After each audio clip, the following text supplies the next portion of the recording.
Welcome back to Happy New. நம்ம last set of questions Yuvraj கிட்ட கேட்போம். ரீசென்ட்லி நான் சோஷியல் மீடியாலலாம் பார்த்தேன், லைக் எஸ்டபிள்யூபி பற்றி நிறைய ட்ரெண்ட் ஆகிட்டு இருக்கு. அது எப்படி ஒர்க் ஆகும்? SWP is a great tool. Okay. But நான் முன்னாடி சொன்ன மாதிரி one size doesn't fit for all. Okay. SWP யாருக்கு பெட்டரா ஒர்க் ஆகும் அப்படின்னா ரிட்டையரிஸ்க்கு. ஸோ தட் அவங்க throughout their working life cycle அவங்க ஒரு பெரிய கார்பஸை கிரியேட் பண்ணி வச்சிருப்பாங்க, ஒரு பில்ட் பண்ணி வச்சிருப்பாங்க. அதுல இருந்து once they retire they don't have cash flows, அவங்க சேலரி அதெல்லாம் இருக்காது. So then what we can do is அந்த SWPல இருந்து அவங்களுக்கு மந்த்லி என்ன கேஷ் ஃப்ளோ ரெக்குயர்மெண்ட்ஸ் இருக்கு, இயர்லி என்ன கேஷ் ஃப்ளோ ரெக்குயர்மெண்ட்ஸ் இருக்குன்றத பார்த்துட்டு we can give a structured withdrawal plan. அதான் சிஸ்டமேட்டிக் withdrawal பிளான்னு சொல்லுவோம். நிறைய youngsters who are still working அவங்க இந்த SWP இந்த மாதிரி இன்ஃப்ளூயன்சர்ஸ் பேசுறது கேட்டு I also want to do SWP. 25-30 years old, even என் ஏஜ்ல இருக்கிறவங்க, என் ஃப்ரெண்ட்ஸ். ஸோ இந்த மாதிரி கேட்குறாங்க. இந்த மாதிரி கேட்கும்போது என்ன ஆகும் அப்படின்னா இப்போதான் அவங்க இனிஷியல் பில்டிங் ஃபேஸ்ல இருப்பாங்க.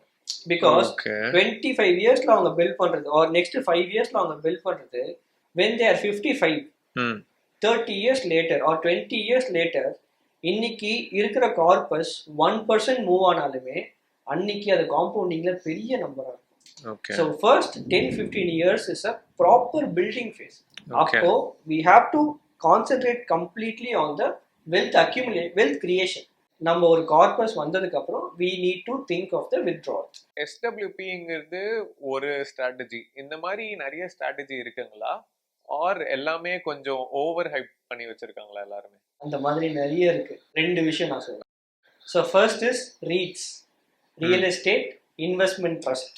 ஸோ இதில் ஹைப் என்ன அப்படின்னா get a monthly rent without owning a property. இதுதான் அந்த ஹைப். ஸோ இதில் என்ன ரிஸ்க் இருக்கு ஆர் இதில் என்ன கான்ஸ் இருக்கு அப்படின்னா ஃபர்ஸ்ட் REITஸோட இன்ட்ரெஸ்ட் வந்து இன்ட்ரெஸ்ட் ரேட்டுக்கு ரொம்ப ரொம்ப சென்சிட்டிவ். இஃப் இன்ட்ரெஸ்ட் ரேட் குறைஞ்சாலோ ஏறுனாலோ இங்கே உங்களோட ஈல்டு ரொம்ப ரொம்ப பெருசாக வாலட்டைலாக ஆகும் ஒன்று. அண்ட் ரெண்டாவது இன்னைக்கு இருக்க most of the realtors are most of the influencers were telling 8-10% உங்களுக்கு வந்து ரெண்டல் ஈல்டு கிடைக்குது அப்படின்னு சொல்லிட்டு. பட் ரியல் டைம்ல அந்த ஈல்ட் ஆர் அந்த interest is far far far lower. Okay. Second gold. Okay, last 1 yearல கோல்டோட ரிட்டர்ன்ஸ் பார்த்தீங்க அப்படின்னா ஈக்விட்டி மற்ற asset classes like debt, FDs எல்லாத்தையுமே அவுட் பர்ஃபார்ம் பண்ணிருச்சு. ஓகே. ஜிசெக் இன்வெஸ்ட்மெண்ட்ஸ், பாண்ட்ஸ் எல்லாத்தையுமே gold has outperform. Okay. இதனால இன்னைக்கு எல்லாரும் வந்து என்ன சொல்றாங்க, நீங்க கோல்டுல இன்வெஸ்ட் பண்ணுங்க, கோல்டு தான் உங்களுக்கு வெல்த் கிரியேஷன் டூல் அப்படின்னு சொல்றாங்க. ஆனா நீங்க லாங் டேர்ம் ஆவரேஜ் எடுத்து பாத்தீங்க அப்படின்னா கோல்டு ஹேஸ் கிவன் 7-8%. ஓகே, அவ்வளவுதான். சோ அந்த சடன் திங்ஸ் வெச்சு யூ ஷுடன்ட் பிரெடிக்ட். ஓகே, இந்த பிரைஸ் மூவ்மெண்ட்டும் it's because of not the demand or supply. Because gold is a commodity, அதோட பிரைஸ் டிமாண்ட் அண்ட் சப்ளை வச்சு தான் இதாகும். இன்னைக்கு நம்மளுக்கு இந்தியாவில கோல்டு ஏறினதுக்கான ரீசன் கரன்சி, ருபிக்கு அகைன்ஸ்டா டாலர் ஏறினது. ஓகே. ஓகே, அண்ட் இன்னொரு விஷயம் என்ன அப்படின்னா இதுக்காக நம்ம கோல்டுலயே இன்வெஸ்ட் பண்ணக்கூடாதா கேட்டீங்கன்னா கிடையாது. Gold is a hedge. இப்போ நீங்க 80% ஈக்விட்டியில இருக்கீங்க, 70% ஈக்விட்டி இருக்கீங்கன்னா 30% நீங்க அதர் அசெட் கிளாஸஸ் கண்டிப்பா வச்சுக்கணும். பிகாஸ் அப்போதான் உங்க போர்ட்ஃபோலியோ ஒரு பேலன்ஸ்டு போர்ட்ஃபோலியோவா இருக்கும். அதுக்கு நீங்க ஒரு 5%-ஓ 10%-ஓ பேஸ்ட் ஆன் யோர் ரெக்வயர்மெண்ட் நீங்க கோல்டு வச்சுக்கலாம். It's just an hedge, it's not a wealth creating tool. Okay. இன்னைக்கு நிறைய பேர் என்கிட்ட கோல்டுல SIP பண்ணலாமான்னு கேட்பாங்க. Okay okay okay. So like என்ன பேக்ரவுண்ட்ல என்ன நடக்குதுன்றது நிறைய பேர் தெரியாது, சும்மா அவுட்லைனா பார்த்துட்டு everyone is just seeing the returns. Okay. returns doesn't make sense. நீங்க ஃபண்டமெண்டலி ஸ்ட்ராங், நீங்க என்ன ரெக்வயர்மெண்ட்டாக பண்றீங்க, உங்க கோலுக்கு இது சூட் ஆகுமா ஆகாதா, இந்த 3 क्वेश्चनக்கு உங்களுக்கு ஆன்சர் தெரிஞ்சாலே உங்க போர்ட்ஃபோலியோலயோ உங்க ஃபினான்ஷியல் ஜர்னிலயோ எந்த தப்புமே நடக்கும். Can you share any real life example உங்க கிளையண்ட் கிட்ட இருந்தே நீங்க எக்ஸ்பீரியன்ஸ் பண்ணது கொஞ்சம் வாவ் ஃபேக்டரா இருக்கிற மாதிரி? இது ஒரு ரொம்ப சின்ன ஒரு காமன் கிளையண்ட் கிட்ட நடந்தது. ஸோ என்னோட client he is based out of Madurai. Okay. Okay, and you know மதுரைக்குனா ப்ராப்பர் மதுரையில, மதுரையில இருந்து கொஞ்சம் பக்கத்துல ஒரு Tier 2 சிட்டின்னு வச்சுக்கோங்க. ஓகே ஓகே, அவரோட அப்பா ஒர்க்ட் இன் PWD, public works department. Okay. அவரு 1996ல ரிட்டையர் ஆயிருக்காரு.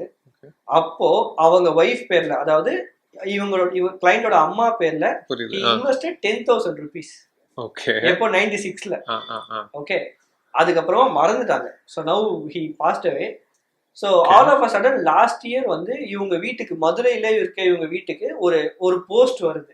ஓகே. இந்த மாதிரி மியூச்சுவல் ஃபண்ட் போர்ட்ஃபோலியோ ஸ்டேட்மெண்ட் அப்படின்னு சொல்லிட்டு. ஓகே. ஓகே, அந்த ஸ்டேட்மெண்ட்டை எடுத்து பார்த்தா இன்னைக்கு இருக்க market value 14 lakhs. Wow. Okay.